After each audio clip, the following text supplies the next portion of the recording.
Okay, who am I? The self-deception of hypocrisy.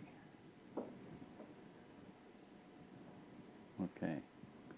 We're working, remember, just some brief review.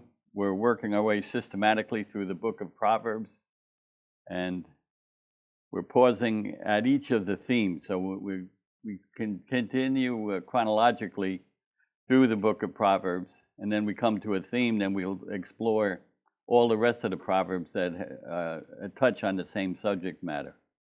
So this morning we're addressing the topic of hypocrisy.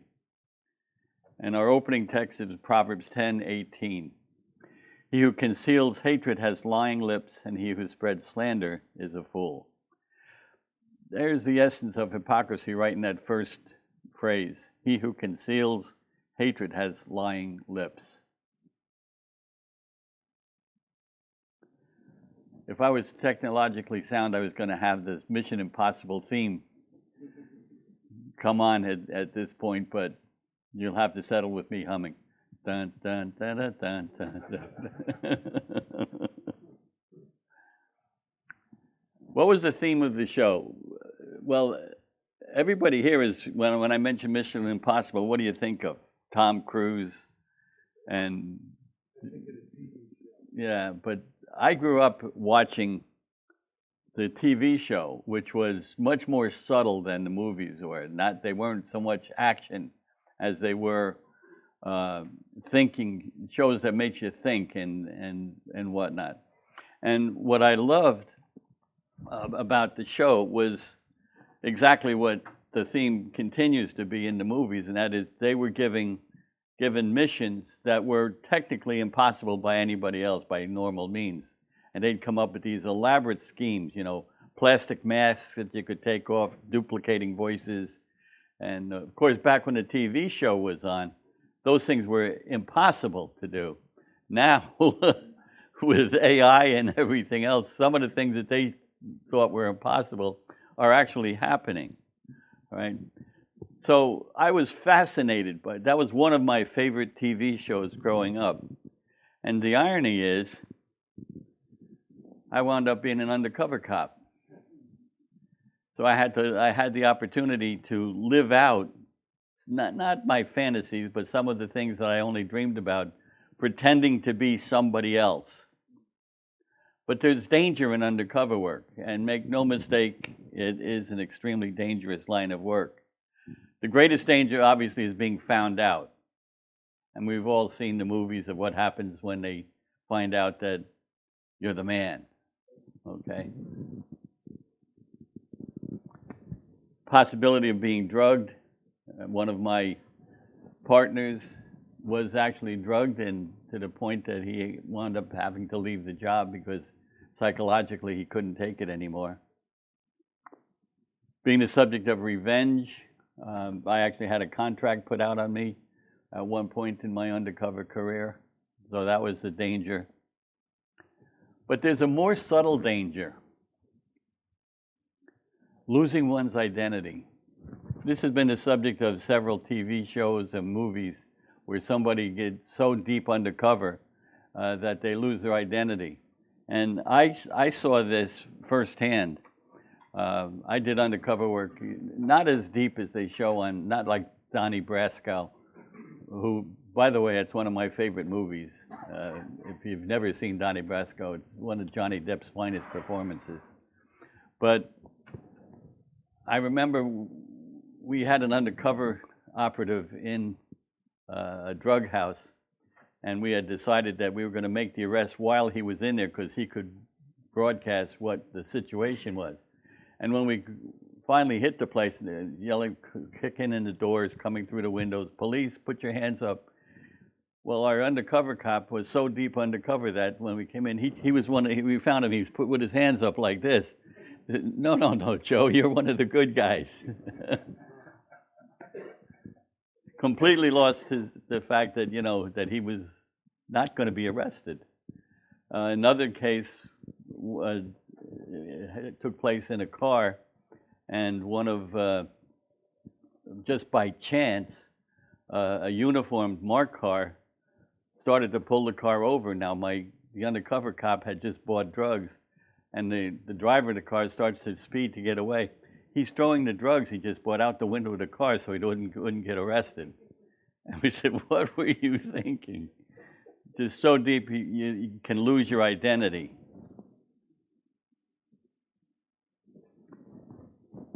Hypocrisy is even more dangerous than working undercover, more dangerous than losing one's physical identity. Now remember, Proverbs is concerned with teaching us wisdom. And remember what wisdom is. Wisdom is necessary to be successful in life. James 3:17 says, "But wisdom from above is first pure, then peaceable, gentle, reasonable, full of mercy and good fruits, unwavering, without hypocrisy." So if you're going to be a wise guy, you can't be hypocritical when you do so, not in biblical wisdom, without hypocrisy. So the first question we're going to ask is, what is hypocrisy? The Greek word means to put on a mask. The origin of the word comes from the Greek theater. The actors on the stage wore masks that would fit the role that they were playing. And they would actually sometimes even just hold the mask on their faces. All right? And some of those symbols have survived even into the theater today. You'll see the comedy tragedy masks that symbolize Greek theater. Everybody who's seen those masks at one point or another. That symbolizes comedy and tragedy. All right? The difference between a Greek comedy and a Greek tragedy: in a comedy, everybody lives. In a tragedy, everybody dies. That's the essence of it. That's a little oversimplification, but you get the idea. So the hypocrite then, in short, is an actor. That's the literal meaning of the word. He is one who puts on a facade. What you see is not what you get. The hypocrite is exemplified in Scripture by the Pharisees, and we'll touch on that a little bit later on as well, but we all know who the Pharisees were and how Jesus treated the Pharisees. And the hypocrite manifests himself usually in one of two ways. He hides his true feelings. He hides who he truly is, or he pretends to have feelings or pretends to be someone that he is not, or feelings that he doesn't have. And Proverbs describes the hypocrite in this way. Proverbs 10:18, this is the verse we started with. "He who conceals hatred has lying lips." The hypocrite would have you believe he is your best friend. Okay? One of the best ones, those of you who are old enough to remember the Leave It to Beaver show, the hypocrite would be Eddie Haskell. "Good morning, Mrs. Cleaver." He was so polite and all to his parents of his friends, but meanwhile he was a schemer and a dirty no good. Incidentally, by the way, the actor who played Eddie Haskell wound up becoming a Los Angeles police officer. He was shot twice in the line of I wonder if that came from people who thought he was still Eddie Haskell.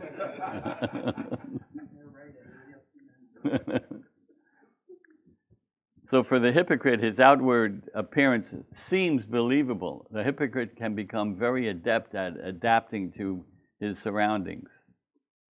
But he hides his true feelings, and he hates you in his heart. So you can have somebody who actually hates you and pretending to be your best friend. Proverbs describes a hypocrite. Look at Proverbs 23:6-8. "Do not eat the bread of a selfish man or desire his delicacies. For as he thinks within himself, so he is. He says to you, eat and drink, but his heart is not with you." Notice, his heart is not with you. What he's saying does not match what's in his heart. "You will vomit up the morsel you have eaten and waste your compliments." Proverbs just tells it exactly like it is. The hypocrite does what is necessary to look like your friend, and here again we see the facade or the mask that he puts on. Proverbs 26:23-28, like an earthen vessel overlaid with silver dross are burning lips and a wicked heart. Notice the difference between the heart and the lips. He who hates disguises it with his lips, but he lays up deceit in his heart. There's that double-mindedness. When he speaks graciously, do not believe him, for there are 7 abominations in his heart. Though his hatred covers itself with guile, his wickedness will be revealed before the assembly. He who digs a pit will fall into it, and he who rolls a stone, it will come back on him. That is such a perfect description of the hypocrite. And everybody knows somebody like this. Everybody knows somebody who pretends to be something, and he's not. We had a saying for cops who, especially undercover cops, when they bring in a big case, you'd have to write a press release. And after a while, we'd say, this guy, he believes his own press releases. Because press releases are notorious for exaggerating the truth and making you look good. And the hypocrite is somebody who, after a while, he actually starts to believe the things that is said about him. A lying tongue hates those it crushes, and a flattering mouth works ruin. Look at the description. Earthen vessel overlaid with silver dross. He lays up deceit in his heart. There are 7 abominations in his heart. He who rolls the stone, it will come back on him. That's one of the things the hypocrite is always found out, just by the nature of what hypocrisy is. On the contrary, faithful are the wounds of a friend, but deceitful are the kisses of an enemy. There's another mark of the hypocrite. A good friend is not afraid to tell it like it is to you. He's going to tell you the truth, even if it hurts. So a true friend is honest, even if it hurts. A hypocrite flatters with his words, even if they're not true. Here's just a little interesting note. Jesus was betrayed, how? With a kiss. And you have to believe that was an intention on God's part to demonstrate this proverbial truth. So here's a little maxim. Not everyone who kisses you is your friend. Not everyone who wounds you is your enemy. Be careful. Be very wary. We're going to look at different types of hypocrites. Hypocrites are not always from the same mold. They can come in different styles, different types. First, I've dubbed this guy Joe Cool. Psalm 55:21, his speech was smoother than butter, but his heart was war. His words were softer than oil, yet they were drawn swords. Here's a guy, notice smooth, cool, and yet what's in his heart is war. Drawn swords. This man is everyone's friend. The consensus is he is a nice guy. Some of these hypocrites are so smooth that they actually have the majority of people fooled. And I know everybody has seen or knows somebody like this, right? And so the consensus is, if you ask anybody about, oh yeah, he's a nice guy. Yet, he's a con man. Second, I've nicknamed him the judge. From Matthew 7:3-5. Why do you look at the speck in your brother's eye, but do not notice the log that is in your own? Or how can you say to your brother, let me take the speck out of your eye, and behold, the log is in your own eye? You hypocrite! First take the log out of your own eye, then you will see clearly to take the speck out of your brother's eye. Notice, this is an apt description of the hypocrite. They love to come and point out all your faults. And interestingly enough, the faults that they point out in you are their biggest faults themselves. And yet, they don't see it. Or they at least pretend not to see it. Third, Mr. Double Standard. Luke 13, verse 14. And the synagogue official, indignant because Jesus had healed on the Sabbath, began saying to the multitude in response, there are 6 days in which work should be done. Therefore come during them and get healed, and not on the Sabbath day. There you can see the air of self-righteousness coming through on this guy. But the Lord answered him and said, you hypocrites! Does not each of you on the Sabbath untie his ox or his donkey from the stall and lead him away to water him? And this woman, a daughter of Abraham as she is, whom Satan has bound for 18 long years, should she not have been released from this bond on the Sabbath day? You know, a particular sin is always worse when I see it in you, even though I may be guilty of it. That's the attitude of the hypocrite. I mean, imagine now, a head of the synagogue is upset because a woman was healed. And Jesus sets him straight, and rightly so calls him a hypocrite. So there's different flavors of hypocrisy, but they all boil down to the same thing.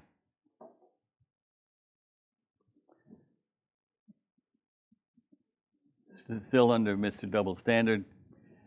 Therefore, you are without excuse, every man of you who passes judgment. For in that you judge another, you condemn yourself. You who judge practice the same thing. There again.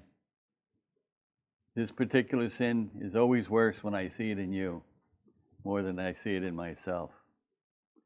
Practicing the same things and yet condemning somebody for the very sin that you commit. On this note, think of how many public figures have condemned certain behavior only to have it revealed in themselves. And when I say public figures, I don't mean strictly politicians or sports stars, but people within the church, leading pastors. It's horrendous to see over the years how many supposed evangelical leaders have fallen into gross moral sin, meanwhile preaching against it from their pulpits. That's hypocrisy. One of the marks of the hypocrite is self-deception. The hypocrite has been successful for so long that he begins to believe his own lies. That's what I mentioned earlier about believing your own press release. And here's the thing, if he's found out, he claims he's the victim. Who, me? This is a conspiracy. He has fooled so many people for so long, he thinks he can fool anyone, including God. And that's worth understanding. Ultimately, the hypocrite believes that he can actually fool God. Therefore, he becomes what has been dubbed a religious hypocrite. Now, what is that? Religious. Look at the description of the hypocrite. Look at this one here. Psalm 78, verse 34. By the way, if you're not familiar with Psalm 78, this is a psalm of Asaph, who is recounting the history of the Israelites. And this, I pick it up right where God has executed judgment against the Israelites and had many of them slaughtered because of their gross sin. And this is how Asaph sees it. He says, when he killed them, then they sought him and returned and searched diligently for God. Typical.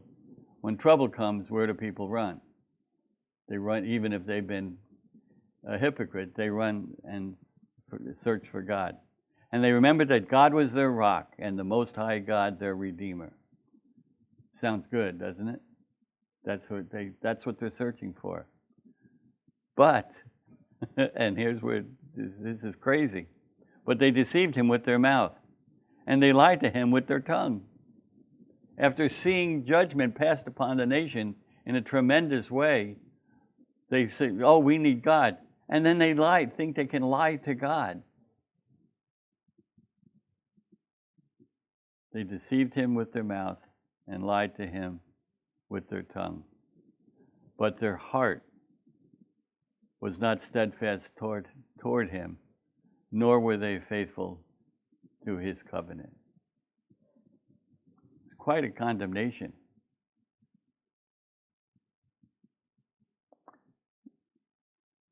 Look at this description. Jesus quotes Isaiah 29:13 in Matthew 15. He says, you hypocrites, rightly did Isaiah prophesy of you, saying, this people honors me with their lips, but their heart is far away from me. But in vain do they worship me. Look at that. Vain worship. Teaching as doctrines the precepts of men.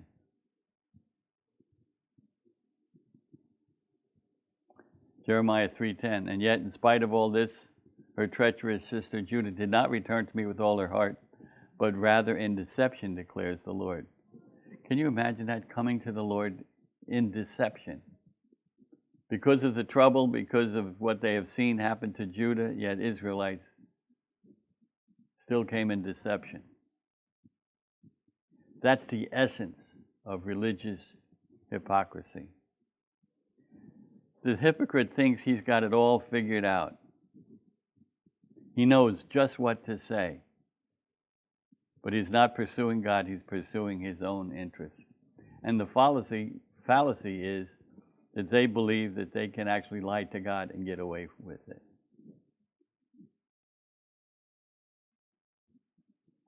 In fact, look at the audacity of the hypocrite. Jeremiah 7, starting in verse 8. Behold, you are trusting in deceptive words to no avail. Will you steal, murder, commit adultery, and swear falsely, and offer sacrifices to Baal, and walk after other gods that you have not known? Then come and stand before me in this house, which is called by my name, and say, we are delivered, that you may do all these abominations. Actions versus the heart action. That's the essence of the hypocrite. Imagine committing murder, stealing, swearing falsely, and then come and stand as though you're innocent before God. Has this house, which is clearly called by my name, become a den of robbers in your sight? Behold, I, even I, have seen it, declares the Lord. Where have we seen that verse before? Remember when Jesus cleaned out the temple? My house has been called a den of thieves or a den of robbers.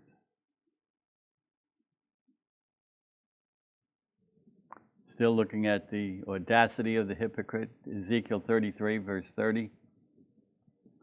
But as for you, son of man, your fellow citizens who talk about you by the walls and the doorway of the houses, speak to one another, each to his brother, saying, come now and hear what the message is from that which comes forth from the Lord.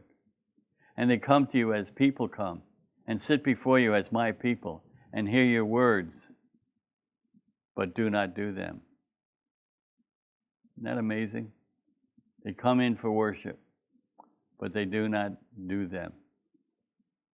For they do the lustful desires expressed by their mouth, and their heart goes after their gain.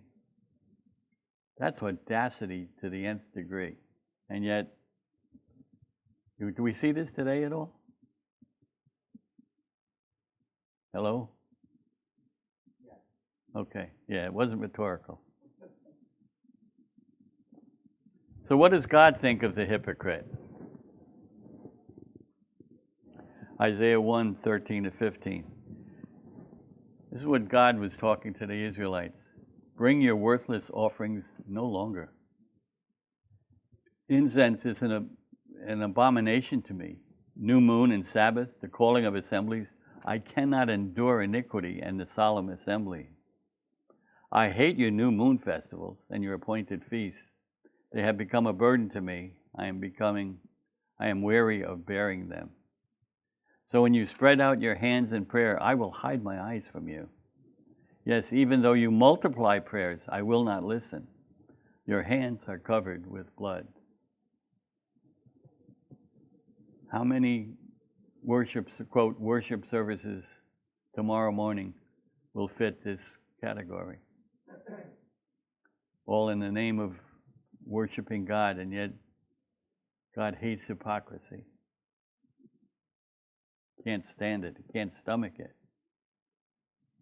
And then we see some words of warning from the Sermon on the Mount about hypocrisy. Matthew chapter 6. Beware of practicing your righteousness before men to be noticed by them. Otherwise you have no reward from your Father who is in heaven. When therefore you give alms, do not sound a trumpet before you as the hypocrites do in the synagogues and in the streets, that they may be honored by men. Truly I say to you, they have their reward in full. It's amazing to think the audacity of the hypocrite. Back in that day, they actually would sound a trumpet when somebody was about to give a big donation of alms to the synagogue. Should I cancel the trumpet? Yeah. Only well timed.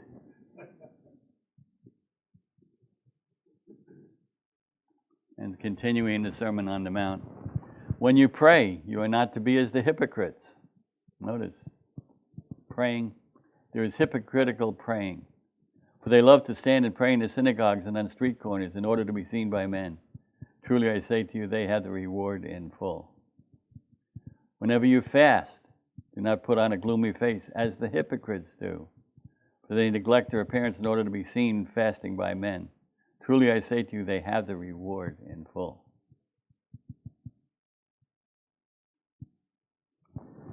So what is the end of hypocrisy? How does it end up? Firstly, it's an effort in futility. It accomplishes nothing. In fact, the hypocrite is laying up judgment for himself. Luke 12:1-2. Under these circumstances, after so many thousands of the multitude had gathered together, that they were stepping on one another, he began saying to his disciples, first of all, beware of the leaven of the Pharisees, which is hypocrisy. Beware. Imagine when Jesus says beware, we need to take heed. But there is nothing covered up that will not be revealed, and hidden that will not be known. Hypocrisy will be found out, if not before, in the end. The hypocrite thinks he's got it all covered, but in the end, it all comes apart. By the time the con man goes to court, truth is always revealed. He's seen. We've seen that even with the big Ponzi schemes of our day. By the time it gets to court, it's all unraveled. How much more is it an effort in futility to lie to God? Because God knows the heart right from the beginning to the end. Then one of our last points, in fact, the main theme, is hypocrisy is self-deceptive. James 1:22, but prove yourselves doers of the word and not merely hearers who delude themselves. I know one of the big debates in philosophical and theological circles is it possible to really deceive yourself? Because if you're deceiving yourself, how can you be unaware that you are deceiving yourself? Scripture says you delude yourselves. So, yes, it is possible. And in fact, Greg Bonson did, I believe he did his doctrinal thesis, maybe his master's, on the topic of self-deception. It is a real issue. Galatians 6:3, if anyone thinks he is something when he is nothing, he deceives himself. So yes, it is possible to deceive yourself. The hypocrite starts to believe his own lies. I knew a guy that was just like this. He would tell stories, relate stories of cases that we worked on. And when he related them, he's telling a story that this didn't happen. And I'd go, but that, oh yes, it did. And convincing himself that it happened, and of course it was always in favor of, he was the one who solved the case.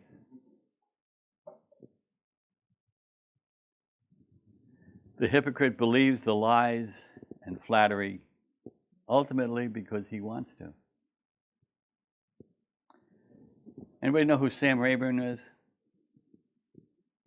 Anybody know who Harry Truman was? Harry Truman was the president right after he succeeded Franklin Delano Roosevelt when Roosevelt died in office. And he was vice president and took over presidency. Then he ran for president again and he beat Tom Dewey. And it was a big upset. Everybody figured that Dewey was going to win the election. And they didn't think that Harry Truman was presidential material. And but he won. Sam Rayburn was the Speaker of the House at the time.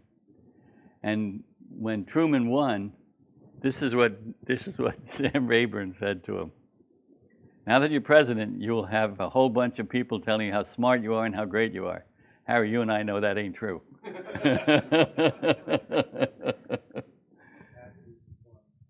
Sam Rayburn was a friend to Harry Truman.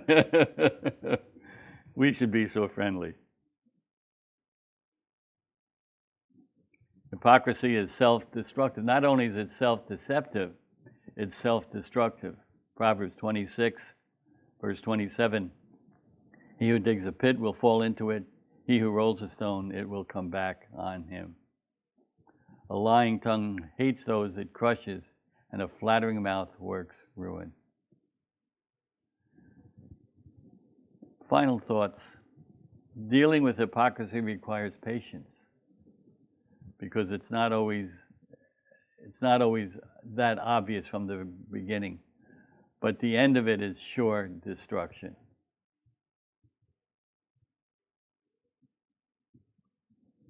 Here's the bottom line. We're all subject to the temptation of hypocrisy. Why? Who doesn't want to look good to others? We always try to put our best foot forward, you know. But we all need to ask and answer the question of the day. Who am I? How you answer that is probably one of the most important questions or important answers in your life. Jesus pronounced curses on the hypocrites of his day. The same sin is still with us today, and even more so. So beware of the self-deception of hypocrisy. Final thoughts or questions?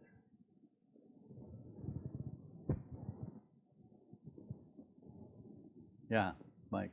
I have a couple people at work that fit that description, but they almost pretend like they're friends. But if we're respectful to them, are we just guilty? No, we're to. It's not for us to pronounce curses on people. That was pretty much the purview of the apostles and Jesus, the prophets. We're not given that same license.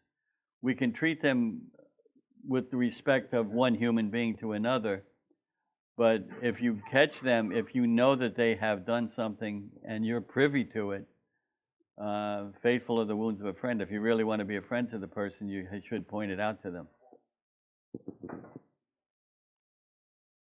Again, that's presuming that you have standing to do that. just because you see a hypocrite doesn't mean that you're obligated to speak to him. Any other thoughts, questions? Go ahead.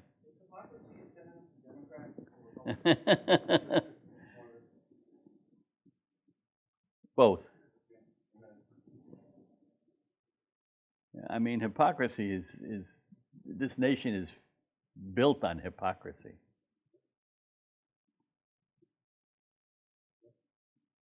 And every time, you know, we always wind up with another enemy when we're not honest.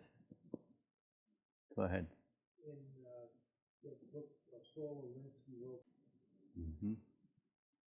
And of course, for us in this room, we're more concerned with the spiritual and religious aspect of it. We have to deal with it in daily life, but how we deal with it in the church is certainly more stern and more strict than we would with necessarily in society as a whole. Because here we are our brother's keepers. And so if we know that somebody in the church is living a hypocritical life, we're pretty obligated, especially the leadership or the eldership of the church. We can't just idly stand by and see somebody living in hypocrisy.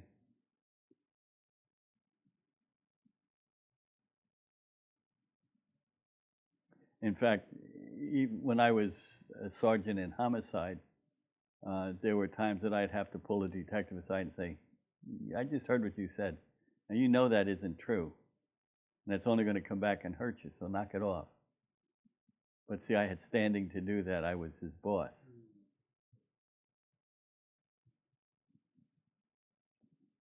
No more final thoughts?